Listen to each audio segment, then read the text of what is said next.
Hello and welcome to Inside The Octagon. I'm John Gooden and my good friend, fighter-turned-analyst Dan Hardy is with me here. On this episode, we will be tucking into the two UFC world title fights that will be contested before we even see the main event at UFC 200. Former champion Jose Aldo faces Frankie Edgar for the interim featherweight title, while Miesha "Cupcake" Tate makes her first defence of her bantamweight crown against the Brazilian brawler Amanda Nunes. Okay, Dan, let's open up with the women's bantamweight challenge for Amanda Nunes against the champion Miesha Tate. Facts and the stats right in front of us. Yeah, really excited about this one. I really feel like Amanda Nunes has really kind of flown under the radar with the whole Miesha Tate, Holly Holm, Ronda Rousey trifecta going on. Well, it's been big news. Yeah, it has, but she's been building momentum quietly in the background and beating some good people. Yeah. I think we're going to see a really good performance in this fight from her. One thing that sticks out for me is this takedown average per 15 minutes. So we have more takedown average out of the challenger. Yeah, and the significant strikes as well.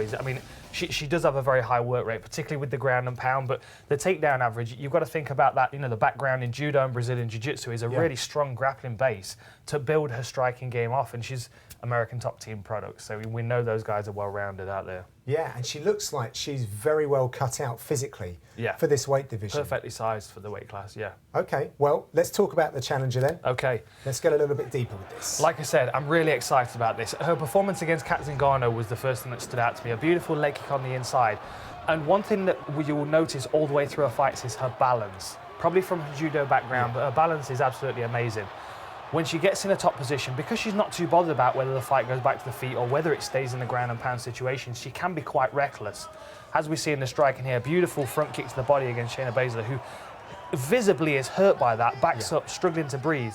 And Amanda Nunes got that killer instinct. She closes in on her and starts picking her off with really fast hands. She's got very quick boxing and that leg kick as well. Look at this killer instinct. Mario Yamasaki comes in. He's got a fight on his hands just to get her to stop. Yeah, very much so. Nice outside trip there again, back into the position that she wants to be. Heavy top game ground and pound. She loves a half guard position. She gets quite reckless with her striking, but that's quite exciting, and she tends to catch people unawares with some unusual stuff. Look at this balance though. Look at this balance. And if you ignore Amanda Nunes for a second and just watch Sarah McMahon and see how much effort she's putting in, it just goes to show you how good her takedown defense is. She's a pretty good wrestler as well. Exactly. That's my point. Exactly. And look at this. Look at the speed of this right hand. Beautifully placed, swarms on her, sees Sarah McMahon's hurt, sees she goes down and jumps on her. A lot of good ground and pound. Not too interested in the hooks to start with, just landing some good clean shots until Sarah McMahon just really didn't want to be involved in this fight anymore and absolutely wailed on her until she got that rear naked choke finish. It was a fantastic performance against Sarah McMahon, who, in my opinion, is still really up there with those top 5 girls. I think she's still not yet realised her potential. But Amanda Nunes most definitely has realised it, and I think she will do against Miesha Tate as well. So on to Miesha Tate then. This is her first defence of her UFC title. What a moment for her it's going to be at such a massive event as well. Yeah. Is there a lot of pressure? She's a Las Vegas gal as well, isn't she? So this is a big one for her. Yeah, but she's comfortable. Like you said, she's a Las Vegas girl. But she'll be driving from home. Her coaches will be driving from home. That makes a big difference, Okay. as opposed to, just traveling from Florida from American top team. It does make a difference. And the other thing as well is she's been in Ronda Rousey's shadow. Then she was in Holly Holm's shadow for a short period of time. So she's seen she's seen these ladies do all of the promotional stuff and get all the attention and the acknowledgement that they deserve, and now it's time for her to get that as well. So I don't think she'll be feeling as much pressure as a lot of people would expect. And she's got the credentials to back it up as well. She's a fighter, there's no doubt about it. If you go into Miesha's background and how her UFC career came about, you can tell how much she wants this. Yeah. And it shows in her fights. Now, the difference between her takedown defense against Sarah McMahon and Amanda Nunes is she was involved in the scrambles. Look at this. You love this scramble, don't you? I do, yeah. Well, let's look at the clock. Key. Now, if she doesn't assume a dominant position here and ends up on her back, I don't think that she holds the title right now. It's a good point. And she wins these scrambles. Every final set, every most second. Definitely. She wins these scrambles very well. And she's very good at working for guillotines, like we saw in that previous clip. She works for a guillotine, then she'll work a sweep. Good at elevating people with hooks. and she also has power. And this is quite a new development, and I'm going to put this down to her working with Jimmy Gifford, a fantastic boxing coach in Las Vegas, who is very, very focused on taking your feet with you as you move into range. A lot of people strike and their feet follow them. Now she's started to work her footwork, moving in close and landing good, clean shots. That's really what is adding to this power, in my opinion. Yeah, she's doing a lot of pad work. She's got Rob Follis in her corner as well. Now, this is the Holly Holm fight. This is really the defining moment of her career so far, and this is the third round now.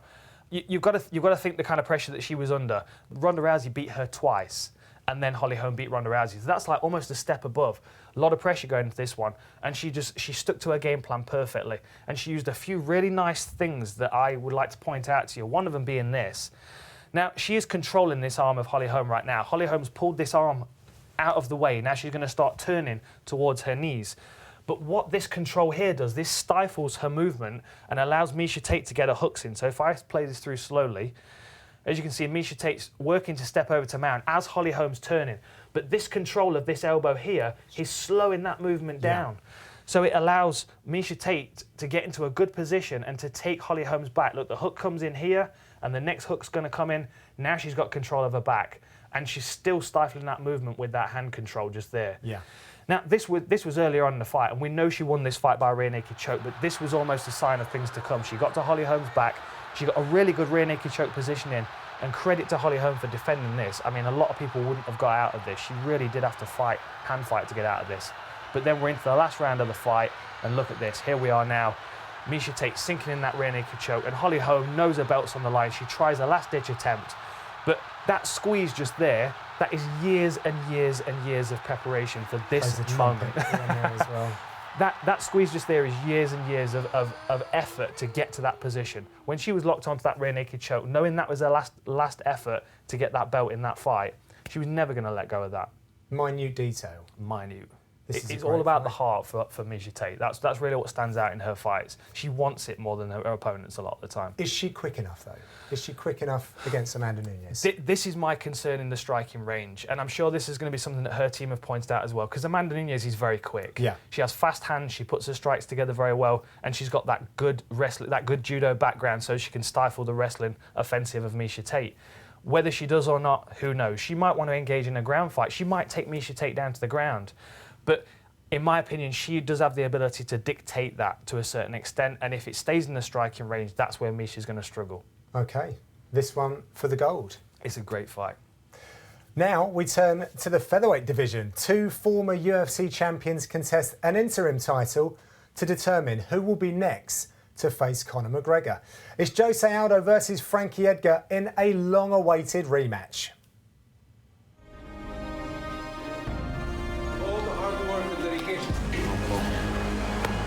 Time.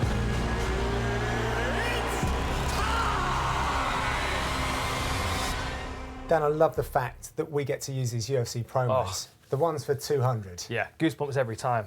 Talking of goosebumps, they occurred when I first saw Jose Aldo and Frankie Edgar fight. They're going to reappear.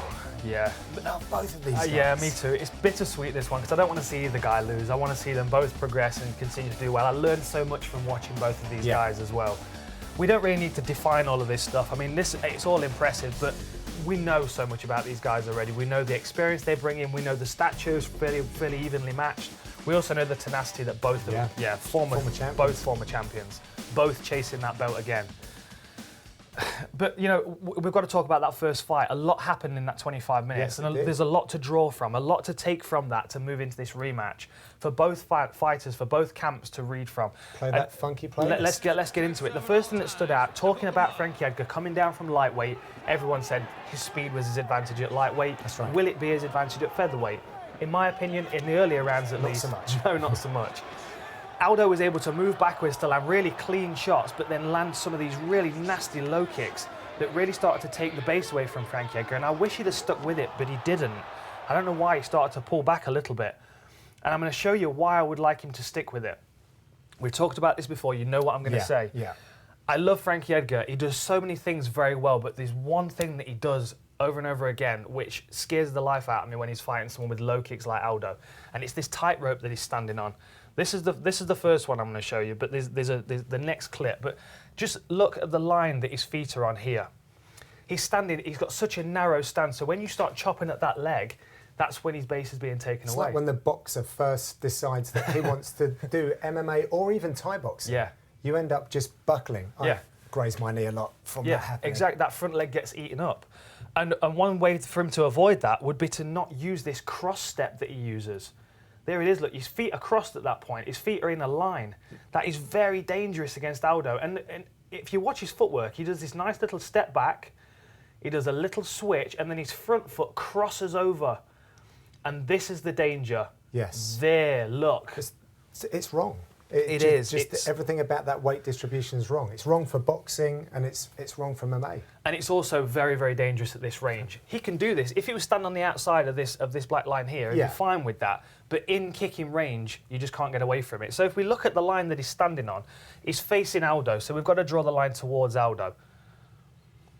You can see how far across that centre line that front leg is. It's just going to get eaten up all day by Aldo. But Aldo didn't stick with it as the fight went on. As it progressed, he used it early on and then he just came away from it. He started to stick with his boxing. He allowed Edgar to get back into the fight, but look at the damage that he does. It takes his base away. And for someone whose movement is so key, you've got to think that's a focus for his game plan. Now, when it came to the wrestling, Edgar was really struggling to hold him down. Aldo's scrambles are absolutely amazing. But his tenacity started to pay off. He started to land these occasional shots. And that is one of my favourite punches that Aldo does. You've got to see this. It's a small slip that he uses and then a step off to the left, and he throws his right hand over the top and he catches a few people with it. In the next playlist on Edgar, you're going to see it. So here's Aldo. He's going to throw a jab. Edgar's going to slip his head. Let me use my green. I like that one. Edgar's going to slip his head to this side away from the jab. So Aldo's hand, this one here, is going to come flying past. Let me just get rid of all that. This jab is going to come flying past here and off the other side. So Edgar's head is going to go slightly to one side, and then he's going to slip back across the other side and come over with his right hand. Let me play it through in slow motion so you can see it. So there's the slip of the jab, and then watch him shift his weight over and throw that nice short right hand over the top. Lovely. He uses that rocking motion to add power into the punch. Yeah. And you're going to see it in the Oliveira fight as well, which was really where he had a lot of success with it. But then as soon as he lands it, we get a nice little pivot, and he's out of the way. He's not there for the return punch. But it's actually a very natural movement. It is. Opposite ways, and then back out again. There you go. You've been doing your boxing training. I can see that, Johnny G's. It's lovely movement. It's really good. It's just that low kick. That's the only thing I've got to watch out for. But look at these scrambles. Aldo is such quick reaction times, getting his underhooks in, getting his hips out of the way. And even when he gets taken down, boom, he got spring on his ass cheek. He's straight back up to his feet. And that's got to be exhausting for Frankie Edgar, especially now his nose is bust, he's struggling to breathe, and Aldo's now starting to pick his shots again. As the fight progressed, Edgar started to have more success, but not enough to take the fight from Aldo. Aldo was beating him to the punch most of the time. It was just, as Aldo's work rate dropped off slightly, Edgar starts to pick up, and that's where they match each other very interestingly. Going into this next fight, it's got to be the gas tank of Edgar that's pushing him through this one. But just the gas tank. So Aldo jabbed Edgar's eyebrows off. Yeah. He buckled his legs. Yep. But it didn't seem to have any effect. No. Edgar, we know that he's got a great gas tank, but he's just had vision and mobility apparently should have been taken from him, but it didn't. No. And he marches forward. Well, this is it. I mean, you go back to Edgar's older fights. Watch his fight against Gray Maynard. He shouldn't have been standing at the end of those first rounds. Right. Unbelievable. His durability is second to none. And couple that with his tenacity and with his work rate, he's such a stifling person to fight. He's so exhausting to have him stand in front of you. Yeah. Okay, right. As we always do, we go out to the world of the interweb. Yep. We ask for their assistance. And they propose questions to us, Dan. Let's go with this one. So, Mr. Divine, do you reckon Edgar will wrestle Aldo in the early rounds so he can show his engine in the later rounds? I think he does. And I think even if his takedowns are stuffed for the first 3 rounds, 4 rounds even, he can't be discouraged by it. Because it's money in the bank. He's wearing Aldo down. The more work that Aldo does in the earlier rounds, the less dangerous he is later on in the fight. Now, there's an argument that Edgar won those last 2 rounds. Yeah. I know a lot of people were on the fence. The 3rd round was even a bit of a question mark. For me, Aldo was the champion. You've got to really beat the champion, and I don't think he betted him necessarily. I know. But, you know, it's... You have a responsibility when you're the challenger to go and take the fight from the champion, in my opinion. That's just the way I always see it, and that's the way that I would expect The rules guy, it. you're a fighter. What can I say? That's it. I like a fight. But, you know, Frankie Edgar, he can't be discouraged if those takedowns get stuffed. If he takes him down 100 times and Aldo gets back up 101, he's got to keep pushing at that pace because it will pay off later in the fight. OK, so let's look at Edgar then. Let's look at Edgar. Let's look at the things that define this absolutely fantastic lightweight fighter, featherweight fighter. That right hand again. And maybe bantamweight fighter in the future. Maybe, he just collected the belts. It's that right hand again. We saw it against Oliveira. Here it comes one more time. You can see it rocks him. He just creeps it over the front shoulder of his opponents. And then when he sees somebody's hurt, he does swarm, but he does it quite intelligently. Look, he's still got that movement. He still sees when the opponent's firing back that he's got to move and get out of the way. But the right hand over and over again is really what paid dividend in this fight. And Oliveira is a very dangerous striker. Yeah. You know, against Cub Swanson, it was about the takedowns. Look at this. I know what's going to put you on the floor. I'm going to stand on your foot and throw you over. It's really horrible, isn't it? It's not bad enough. Beautiful improvisation, though. Yeah. And going into the next takedown, which is one of my top 3 favourite takedowns in all of MMA, which I know sounds like a very nerdy kind of thing to say, but you'll understand. I know what's coming. Yeah. Look at this. So I'm going to talk you through. I've got to slow it down as I talk through. So he's looking at. He's on the belly to back position right now. He's got that body lock. Now he's going to stand up here and he's looking to lift Cub Swanson and bump his legs out from underneath him so he can put him down on all fours. But as this happens, Cub Swanson, being the intelligent fighter that he does, he hooks that back leg. Look at that straight away. Yeah. Hooks it to stop that takedown. So Edgar gives up. Then he puts his hands down. Right now, Cub Swanson's hands are down. In this position, Edgar can't get underneath him to get to that double leg. So what he's going to do is he's going to use his right hand. He's just going to give him a short pop under the chin. That's going to lift Cub Swanson's head up, but also lift his hands up. And it will create a space. Watch this. Here's the short punch. Bang. Lifts his hands up. And then watch how Edgar pivots around him like a satellite right into that lock and lifts and sits him down. It's just the flow of the takedown is so nice. Reading the problems, removing the barrier. Read the problem, remove the barrier. Yeah. You just don't see people working as quickly as that in these situations. And then when you're on the floor as well, this heavy top position, there's quite a bit of space here. He's in half guard, there's quite a bit of space. Even allows the guard to get back. But as Cub Swanson works to get up, watch how he circles around him again. He's got this beautiful little orbit that he does around his opponents, where he circles around, he lands back down on him. Now, as he circles around and Cub Swanson works to get up, he's going to catch the back of his head and pull his shoulders to the mat. There we go. He's going to reach around, he's going to grab the underneath of his chin, and he's going to pull him onto his back. And then immediately, as soon as they land, he's going to clamp down onto him and pin that position. Hand goes over the top, pins the head down, and the weight's on, and Cub Swanson's back on his shoulders again. All that effort that he's just put in to try and create a scramble, it didn't pay off. And we know Uriah Faber's got a really good guillotine. As he shoots in, he gets caught in the guillotine. And watch this. Look at this. He's catching the foot. Catching the foot, removing that barrier. Yeah. Let's get this out of the way. Let's pass to side control. So there's no danger of the guillotine then. Really nice. And it doesn't even matter that his head's caught in that situation. And against Chad Mendes, this is the most dominant performance that he's had so far in my position. A beautiful short left hook, catches him on the turn, drops him on the canvas, and that was it. First round knockout of one of the best fighters in the world at that weight class.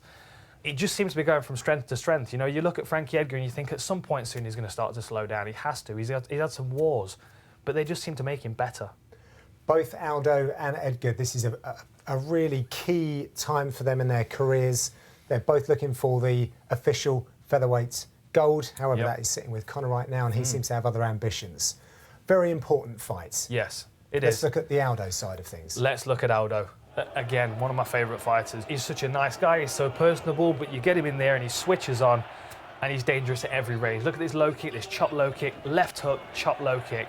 And then here, he steps back, he loses his foot and he freezes. Jab, level change, lift takedown, and then straight into mount. We talk about Frankie Edgar, we talk about that flow. Aldo's got it as well.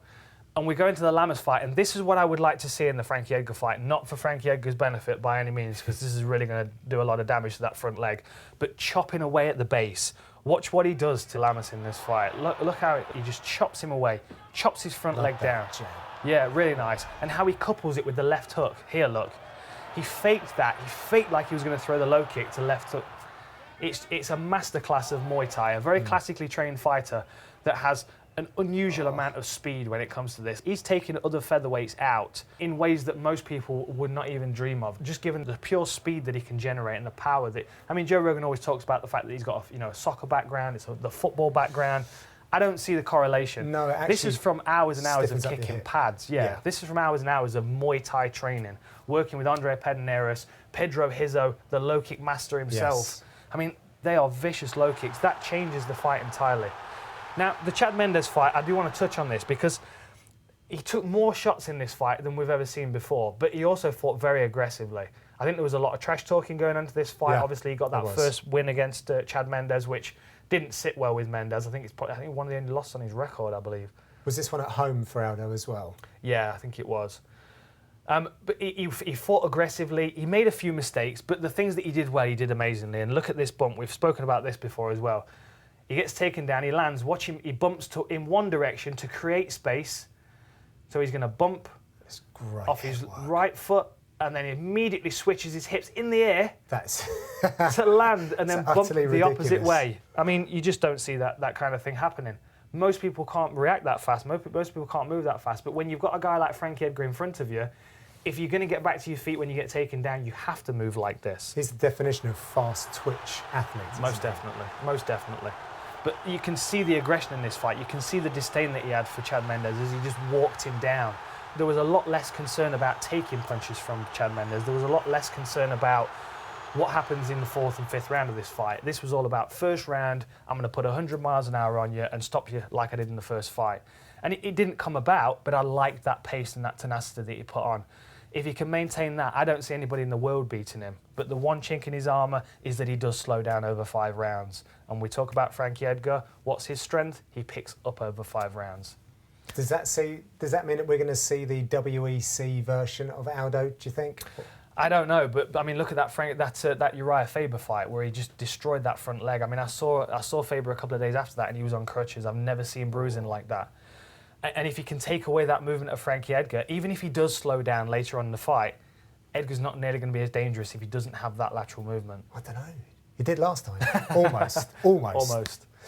Well, with a crazy week's worth of build-up in Las Vegas, so many elite fighters and a host of thrilling matchups, UFC 200 is going to be unmissable.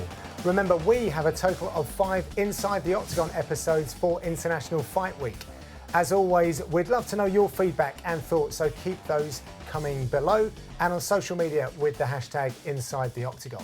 Dan and I will be in the fight capital for International Fight Week, so we will be watching UFC 200 right alongside you good people. Enjoy some amazing fights and we'll see you again soon.